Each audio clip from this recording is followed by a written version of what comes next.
भारतीय संस्कृति, रंगों का संगम, भावों का समंदर, इतिहास की गाथा, परंपराओं की ज्वाला और धरोहर का अथाह सागर है। हमारी संस्कृति देश की सॉफ्ट पावर का सबसे मजबूत हस्ताक्षर है। योग, आयुर्वेद, भारतीय दर्शन, साहित्य, कला और संगीत जैसे अनेक क्षेत्रों में भारत की अमूल्य देन ने पूरे विश्व को प्रभावित किया है। इंदिरा गांधी राष्ट्रीय कला केंद्र भारत की इस समृद्ध संस्कृति को दुनिया के सामने लाने का प्रयास कर रहा है।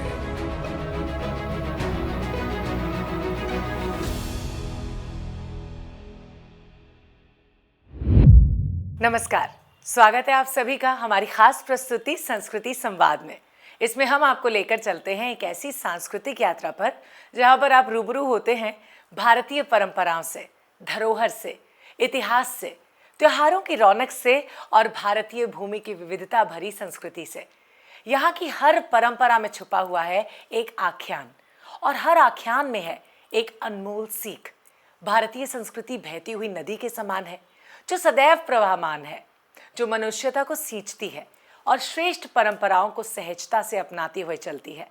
कला और संस्कृति के संगम की इस धारा को आपके पास लाने का हमारा प्रयास है ये विशेष कार्यक्रम संस्कृति संवाद। तो चलिए कार्यक्रम की शुरुआत करते हैं झलकियों से। सबसे पहले नजर डालते हैं एपिसोड की झलकियों पर। कला निधि विभाग ने Moidams the mount burial system of the Ahoms विषय पर एक विशेष व्याख्यान का आयोजन किया।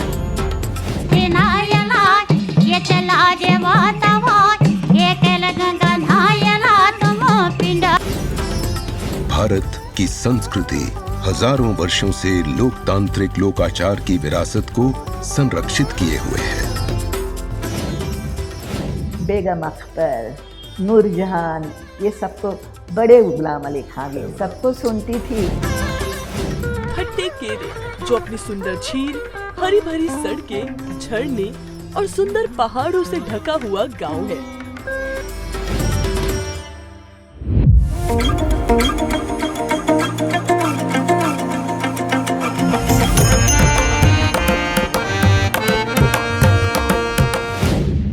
झलकियां देखकर आपको अंदाजा तो हो ही गया होगा कि आज हम आपको किस सफर का भागीदार बनाने जा रहे हैं। तो आइए संस्कृति संवाद के पहले सेगमेंट साप्ताहिक सुर्खियां, इसकी तरफ बढ़ते हैं। इसमें हम आपको बताएंगे कि IGNCA और इसके क्षेत्रीय केंद्रों में किन किन महत्वपूर्ण कार्यक्रमों को आयोजित किया गया। तो चलिए एक नजर डालते हैं सप्ताह की सुर्खियों पर। IGNCA के जनपद संपदा प्रभाग ने ज्ञान पथ श्रृंखला के अंतर्गत एक रोचक व्याख्यान का आयोजन किया जिसका विषय था caricaturing culture in India, decolonising anthropology through visual satire, यानी भारत में व्यंग चित्र संस्कृति, दृश्य व्यंग के माध्यम से मानव शास्त्र का व्युपनिवेशीकरण। इस व्याख्यान की अध्यक्षता IGNCA के डीन और कला निधि के विभागाध्यक्ष प्रोफेसर रमेश चंद्र गौड़ ने की। इस अवसर पर अमेरिका के टेक्सास विश्वविद्यालय की एसोसिएट प्रोफेसर डॉक्टर ऋतु गरोला खंडूरी ने सारगर्भित व्याख्यान दिया। Being the preserve of anthropologists for studying culture, for recording culture, and for communicating their research about culture to their readers and students, the idea that cartoons could be a subject of anthropological research and ethnographic research with a social and cultural life deserving of our attention, this idea took the discipline of anthropology and the liberal arts a long time to embrace. So this is something with a very recent history, this way of using or doing an ethnography of cartooning culture. IGNCA के कला निधि विभाग ने Moidams the mount burial system of the Ahoms विषय पर एक विशेष व्याख्यान का आयोजन किया। हाल ही में आयोजित हुए विश्व धरोहर समिति के 46वें सत्र में असम के मोइडम्स को भारत के 43वें विश्व धरोहर स्थल के रूप में शामिल किया गया था। मोइडम्स की ही थीम पर आयोजित हुए इस विशेष व्याख्यान में असम के अहोम राजवंश की समृद्ध सांस्कृतिक विरासत पर प्रकाश डाला गया। इस कार्यक्रम में उपस्थित नागालैंड विश्वविद्यालय के चांसलर डॉक्टर समुद्रगुप्त कश्यप और हिमाचल प्रदेश केंद्रीय विश्वविद्यालय के कैंपस निदेशक प्रोफेसर नारायण सिंह राव ने अपने विचार साझा किए। Now, this protection of the Mohiddams was a very big issue. In 1662-63, as we found when Mir Jumla headed a Mughal army and he invaded Assam and they captured even Gargaon and Charaido, he dug up several of those Mohiddams and took them in boats. There was a French officer who was there at Dhaka at that time who had left behind a book account of Assam and Bengal, where he mentions about several boatloads of gold and silver and other ivory and other things which were looted from here and taken away to Bengal, to Dhaka, which was then the head of the Bengal province of the Mughals. Agra के केंद्रीय हिंदी संस्थान के विद्यार्थियों और प्रशासनिक सदस्यों ने इंदिरा गांधी राष्ट्रीय कला केंद्र का शैक्षिक भ्रमण किया। इस परिभ्रमण दल में लगभग 400 विद्यार्थी और अन्य अधिकारी शामिल रहे।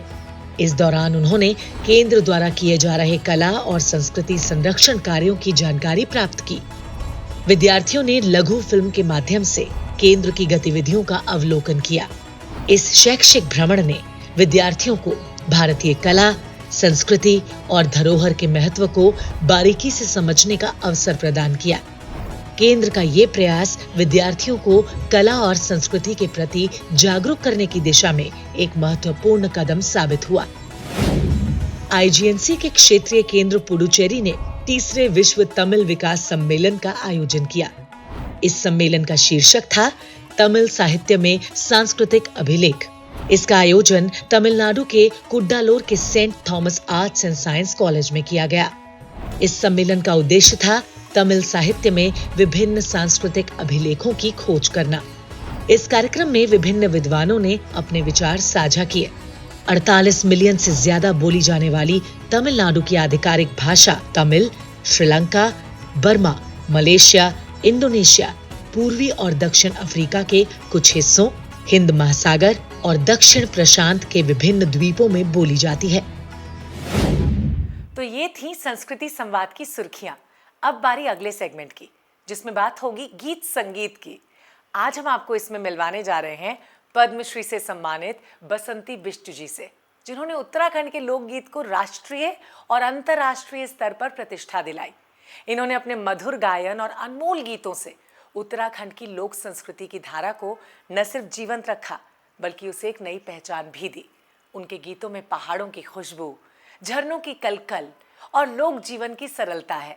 इसके साथ ही उत्तराखंड के विशिष्ट जागर गायन को भी बसंती बिष्ट ने अपनी गायकी से नए मुकाम तक पहुंचाया। तो आइए सुनते हैं उनकी आवाज में कुछ ऐसे नायाब लोकगीत जो उत्तराखंडी नहीं बल्कि हमारी समग्र भारतीय संस्कृति की धड़कन है।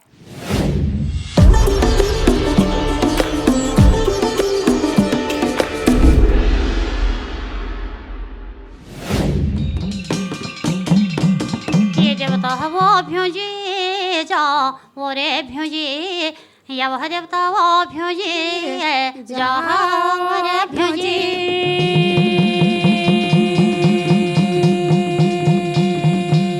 ये देवता वो न्योताना ला गया या वह देवता वो नो बेड़ो आचर्या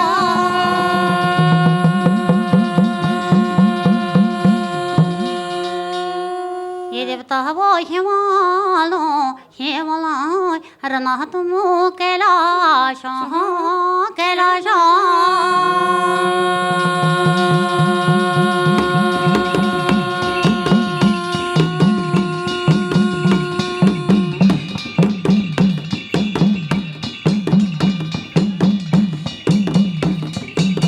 ये कैलाशों मफली देवताओं के सोमरा ये वो छाटे सोमरा गोंतो छोड़ो लने एक हाथ मालिनी ये गोंतो के गोंतेली ये दूजा हाथ मालिनी ये कुशेरो बुवने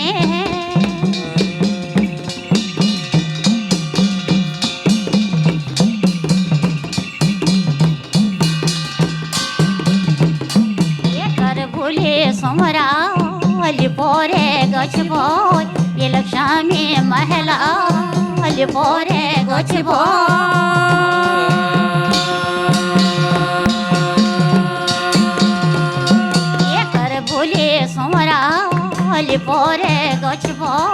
ये लक्ष्मी महिला लिपोरे गजबो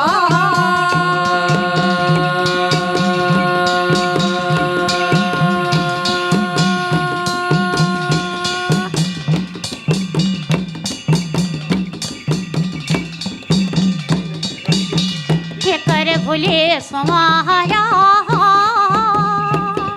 ये वता तो तत्वाणी वो शवाणे ये पंचे नाम देवा ये नायाला धोयाला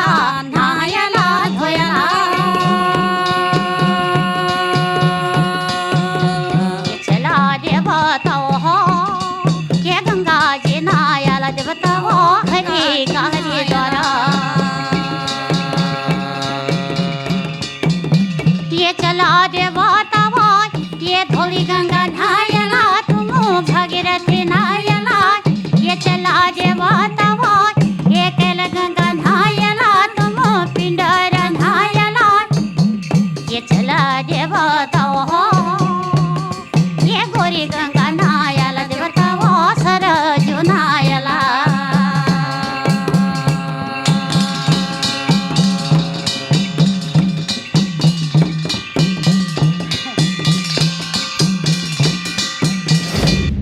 बसंती बिष्ट जी के विशिष्ट गायन में आपको निसंदेह देवभूमि के पवित्र पहाड़ों की गूंज सुनाई दी होगी। उनके अनूठे लोकगीतों ने यकीनन एक नई संस्कृति से आपकी पहचान करवाई होगी और यही हमारी कोशिश भी है कि भारत की हर भाषा, हर बोली, हर क्षेत्र की संस्कृति देश के कोने कोने तक पहुंचे। तो आइए इस सांस्कृतिक यात्रा में अब आगे बढ़ते हैं। भारत दुनिया का सबसे प्राचीन, जीवंत और विशाल लोकतंत्र है। इसीलिए भारत को लोकतंत्र की जननी भी कहा जाता है। इतिहास में कई ऐसे प्रमाण हैं जो ये बताते हैं कि देश की शासन व्यवस्था में हर वर्ग और समुदाय का प्रतिनिधित्व होता था। सिने सर्कल हमारे इस सेगमेंट में आज हम आपको दिखा रहे हैं फिल्म भारत लोकतंत्र की जननी, जिसके जरिए आप भारत में शताब्दियों से जारी लोकतंत्र की यात्रा से रूबरू होंगे। आइए देखते हैं।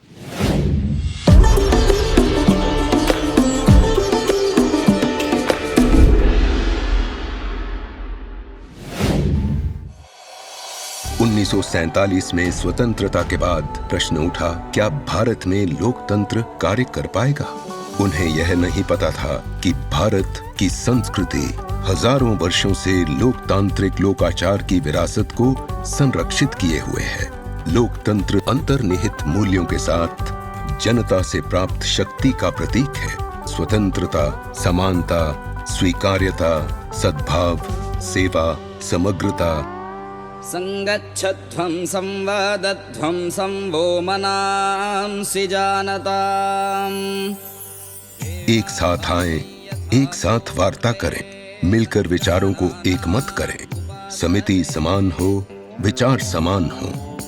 यह सूक्त विश्व के सबसे पुराने ग्रंथ ऋग्वेद से है, जो शासन में जनता की भागीदारी का प्रमाण प्रस्तुत करता है। सभा ज्येष्ठ जनों का समूह, समिति आम जनों का समूह एवं संसद प्रत्येक प्रतिनिधि निकाय है। और इन शब्दों का ऋग्वेद तथा अथर्ववेद में बार बार उल्लेख किया गया है। स्वतंत्रता की ध्वनि सिंधु सरस्वती सभ्यता में परिलक्षित होती है। एक आत्मविश्वासी कन्या की कांस्य प्रतिमा उस समय की अत्यधिक विकसित संस्कृति को चित्रित करती है। रामायण में श्री राम को समाज के सभी वर्गों की सहमति से जनमानस के राजा के रूप में स्वीकार किया गया। महाभारत में शरशैया पर लेटे भीष्म पितामह अपने पौत्र युधिष्ठिर को परामर्श देते हैं कि अपनी प्रजा की समृद्धि तथा सुख को सुरक्षित करना ही राजा के धर्म का सार है। विश्व के सबसे प्राचीन निर्देशों में से एक श्रीमद् भगवत गीता, जिसमें एक दूसरे के प्रति कर्तव्यों और उत्तरदायित्वों का उल्लेख है। गणतंत्र युग के समय जनता द्वारा चुने गए गण प्रमुख, मुखिया एवं गण सभाएं निर्णय लेने के लिए संथागार यानी केंद्रीय सभा में एकत्रित होते थे। विश्व के सबसे प्राचीन दर्शनों में से एक जैन धर्म, जो बहुलतावाद और सहिष्णुता के गुणों को रेखांकित करता है। बौद्ध धर्म हमें संवेदना और समानता की शिक्षा देता है। बौद्ध संघ ने नेता के चयन के लिए चुनाव मानदंड निर्धारित किए। कौटिल्य का अर्थशास्त्र शासन पर सबसे प्राचीन ग्रंथों में से एक है। उसके अनुसार लोगों के सुख में शासक का सुख निहित है, लोगों के कल्याण में शासक का कल्याण निहित है। विदेशी यात्री भारतीय संस्कृति से विस्मित हुए। यूनानी राजदूत मेगास्थनीज ने कहा कि अधिकांश राज्यों में शासन का आधार लोकतांत्रिक है, और चीनी यात्री फा हियन ने देखा कि राजा भिक्षुओं के साथ आदरपूर्वक व्यवहार करते थे। शासकों द्वारा जनता के लिए कार्य करने तथा जनता द्वारा चुने जाने के उदाहरण अभिलेखों में प्रचुर मात्रा में मिलते हैं। उत्तिर मेरूर मंदिर की दीवारें चुनाव कराने की पूरी प्रक्रिया का वर्णन करती हैं। भारत के राजाओं और सम्राटों ने विजयनगर साम्राज्य से पादशाह अकबर और छत्रपति शिवाजी तक ने लोगों की भागीदारी को संहिताबद्ध करके तथा समावेशी मूल्यों के आधार पर प्रबुद्ध शासन का उदाहरण प्रस्तुत किया। स्वतंत्रता के बाद भारत के नेताओं ने संविधान का निर्माण किया जो समावेशी था और सभी के लिए स्वतंत्रता और समानता सुनिश्चित करता था। इससे 17 राष्ट्रीय चुनावों के माध्यम से सत्ता का शांतिपूर्ण हस्तांतरण संपन्न हुआ है। भारत का स्वतंत्र चुनाव आयोग दूर दराज तक के स्थानों में मतदान केंद्र स्थापित करके सुनिश्चित करता है कि प्रत्येक नागरिक मतदान कर सके। इलेक्ट्रॉनिक वोटिंग मशीन एवं voter verified paper audit rail भारतीय आविष्कार है जो पूरी तरह से डिजिटल है, साथ ही व्यक्तिगत मतदाता के स्तर पर सत्यापित हो सकते हैं। वास्तव में भारत में लोकतंत्र एक उत्सव है और ये उतना ही प्राचीन है जितना कि स्वयं वेद। भारत में लोकतंत्र की जड़ें कितनी गहरी और प्राचीन हैं, इस फिल्म से आपको पता चल गया होगा और आपके अंदर गर्व का भाव भी पैदा हुआ होगा। चलिए अब रुक करते हैं संस्कृति संवाद के हमारे अगले सेगमेंट स्पेशल इंटरव्यू का। इसमें हम आपको दिखाते हैं देश दुनिया के टॉप कलाकारों, साहित्यकारों, पत्रकारों और चित्रकारों के साथ की गई बातचीत के अंश। संगीत शब्द सुनते ही मन आनंद से भर उठता है और संगीत में भी शास्त्रीय संगीत की तो बात ही कुछ अलग है। ये भारत की अद्भुत सांस्कृतिक विरासत का अभिन्न हिस्सा है। अनेक कलाकारों ने अपने अतुलनीय योगदान से इसे दुनिया भर में प्रतिष्ठित किया। इन्हीं में से एक हैं प्रसिद्ध शास्त्रीय गायिका पद्म विभूषण डॉक्टर प्रभा अत्रेय जी। वो किराना घराने की जानी मानी गायिका थीं। ख्याल गायकी और ठुमरी में उन्हें महारत हासिल थी। तो आइए देखते हैं उनसे हुई विशेष बातचीत के कुछ अंश।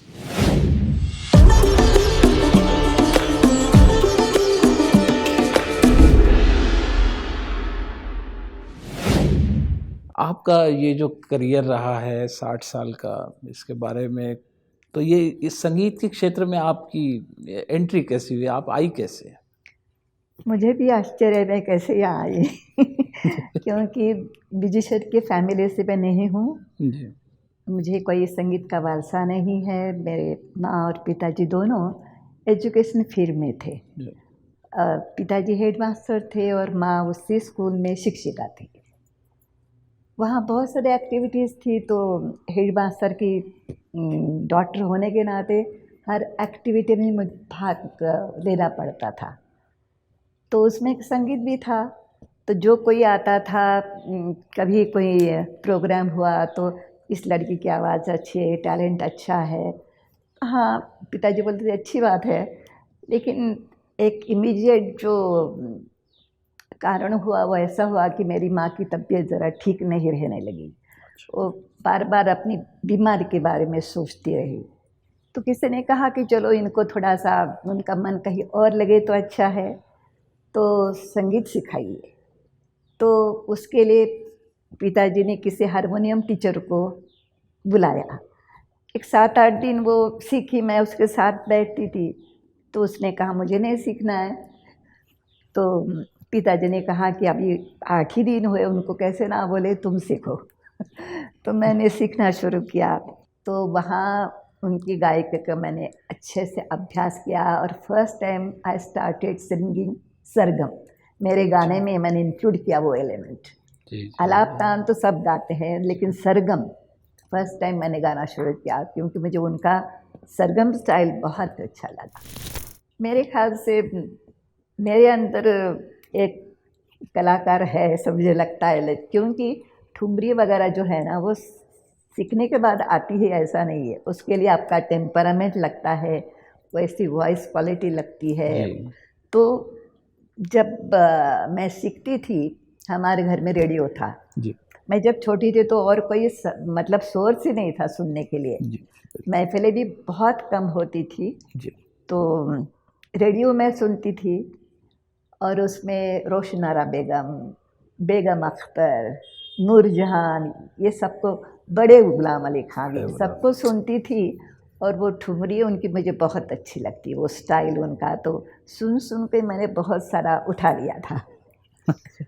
और उस वक़्त फरमाइश होती थी मुझे कि आप याद रह के आओ, का करे सजनी वो गाओ, तो मतलब कितना अच्छा गाती थी।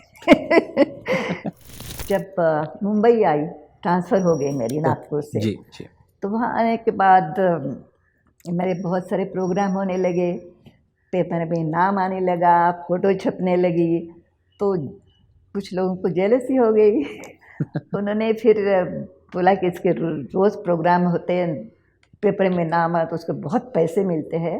इनकम टैक्स को लिखा है उन्होंने कि ये पैसा वगैरह दिखाती नहीं। बाप रे, बहुत तकलीफ़ हुई मुझे उस वक़्त। उन्होंने समन्स भेजा, मेरा ये लिया, चलो आपने कहाँ से पैसा ला। मैंने कहा सब, मैं तो जानती भी नहीं थी, प्रोफेशन ही नहीं जानती थी। लेकिन फिर कुछ नहीं हुआ और फिर मैंने छोड़ दिया। मैंने कहा अभी मुझे यहाँ काम नहीं करना है, तो मैं नौकरी ही छोड़ दी। फिर 10 साल मैंने खाली गाना किया। अच्छा। और फिर बीच में एसएलटी से, यूनिवर्सिटी से जी, उनका फ़ोन आया कि हमारे यहाँ जगह है, आप आएंगी क्या। मैं तो घर में शिक्षण का वातावरण तो था ही मेरे, और मेरी भी रुचि उसमें थी। तो मैं बहुत दिनों से सोचती थी कि खाली परफॉर्मेंस करने से कुछ नहीं होता। एकेडमिक अगर बैकग्राउंड आपकी स्ट्रांग हो तो आप जो काम करते हो उसके लिए कॉन्फिडेंस बढ़ता है आपका। तो फिर मैंने एसएलटी ज्वाइन किया। सुरों की साधना पानी पे खींची लकीर जैसी, उठते ही मिट जाने वाली। पद्म विभूषण डॉक्टर प्रभा अत्रे एक उत्कृष्ट विद्वान, अनुसंधानकर्ता और लेखिका भी थीं। उन्होंने अपना पूरा जीवन शास्त्रीय संगीत को समर्पित कर दिया। और इसी के साथ अब हम आ पहुंचे हैं संस्कृति संवाद के आज के आखिरी सेगमेंट, मेरा गांव मेरी धरोहर में, जिसमें आप रूबरू होते हैं भारत के एक गांव के विशेष लोक कला और वहां की परंपरा से। मेरा गांव मेरी धरोहर भारत सरकार की अहम परियोजना national mission on cultural mapping का महत्वपूर्ण अंग है। इसके अंतर्गत देश के सारे गांव का दस्तावेजीकरण किया जा रहा है। तो आज इस सेगमेंट में जानिए कर्नाटक के गांव थट्टेकेरे के बारे में।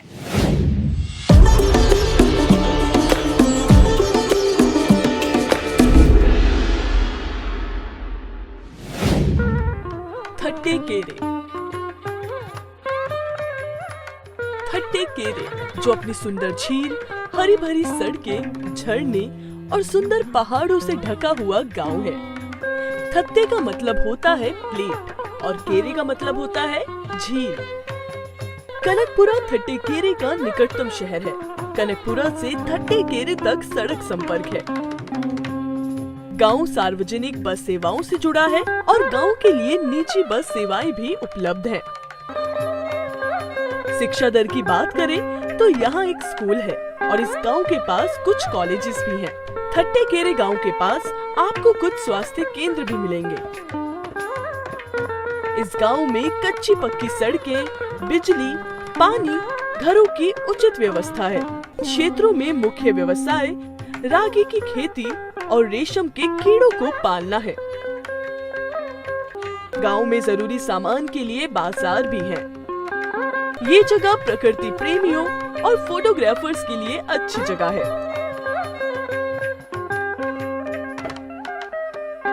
थट्टे केरे बनेरुघट्टा हाथी कॉरिडोर में स्थित है, इसलिए यहाँ थोड़ा सतर्क रहना जरूरी है। ये खूबसूरत जगह पहाड़ों से घिरा है। ये प्रकृति पसंद करने वाले लोगों के लिए बहुत अच्छी जगह है। यहाँ झरना भी है और झरने के पास एक भगवान शिव जी को समर्पित मंदिर है, जहाँ रोज सुबह शाम पूजा की जाती है। और सबसे अच्छी बात ये है कि गर्मी और सर्दी दोनों में ही आप यहाँ आ सकते हैं। तो ये था संस्कृति संवाद का हमारा आज का एपिसोड। उम्मीद करते हैं कि आपको पसंद आया होगा।